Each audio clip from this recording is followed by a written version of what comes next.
how do you assess your financial performance, and what emergency strategies have you come up with to cope with this slump? You know, we are a very conservative airline in the sense that we do not take uncalculated risks or expansions that are not properly studied and carefully presented to the board for approval. Therefore, any expansion, whether it is in the equipment, by that I mean airplanes or destinations, have to make a lot of economic sense before we venture into these expansion plans. Now, during 2008, we suffered because of the fuel hedging, as you know, with the prices jumping from $142 a barrel to around $32 a barrel, and we did have hedging on our fuel supplies. Thus, we suffered tremendously during the last half of 2008 and part of 2009. Of course, there was a lot of financial numbers that had to be moved around between 2008 and 2009, basically to reflect the hedging and so on. Now, 2009, even though it was a very difficult year, but we managed to increase our passengers by around 1% over that previous year, which was really a good accomplishment considering that most airlines had a drop in the number of passengers. Yet, because of the drop in the yields, our total revenues went down by around 15% in comparison to the year 2008. However, our costs also went down of around 18 to 19% because of the drop of the prices of oil. Thus, we were able to generate a modest profit of approximately $40 million, which or 28 million JDs.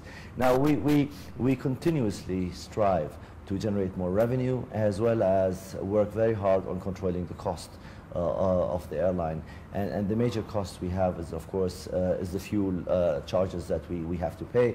And we have a lot of systems that help us make sure that we are carrying the right amount of fuel on those destinations, or picking up that fuel from the right destinations to make the operation as feasible as possible. Very good. Well, as you mentioned, your achievement was due to the low cost of fuel.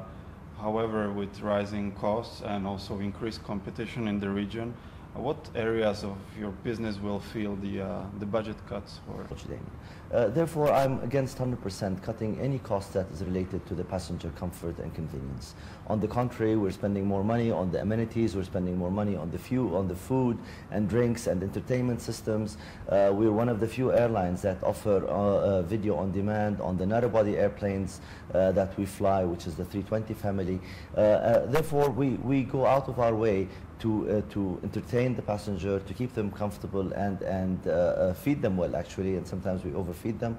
But this is the policy of the airline. However, we look at other ways of controlling cost. And that is, I said, number one, fuel. Number two, we have a lot of systems on the operation side where they turn off one engine upon landing, so they don't taxi around with two engines, so they spend less fuel. We look at the amount of gallons of water that we carry on board for the toilets on the aircraft. We make sure that everything that we put on the plane is weighed properly, so we don't carry more than what we need to at the same time, because this will affect the fuel consumption of the flights. At the same time, we also we have a big freeze on new employment, so we're using the same number of passengers, yet we're increasing our same number of employees, sorry, yet we're increasing the number of passengers all the time, which makes us more efficient employer and providing the passengers with the top-notch services that they expect. How would you characterize your expansion strategy? You mentioned it's more conservative, but isn't it time to... But what our policy is basically to expand our network at least 2 destinations a year. And we did that, as you mentioned, in 2009.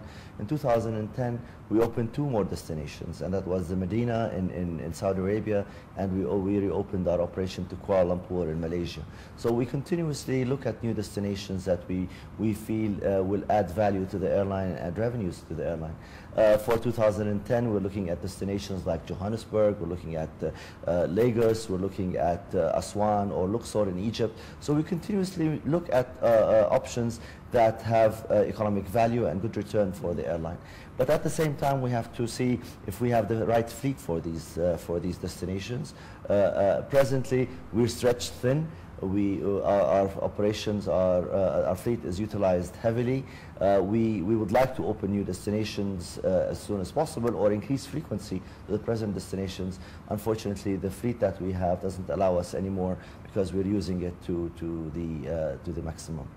Now, for our fleet, of course, we have around 30 airplanes right now, and primarily they're brand new airplanes when we look at the narrow body and the regional jets. As for the long-haul airplanes, which consist of 310s and 330s and Airbus 340s, those airplanes will be replaced by starting 2013 with the new Boeing 787, which will be the core operation of our long-haul fleet that will fly to the United States and North America as well as the Far East.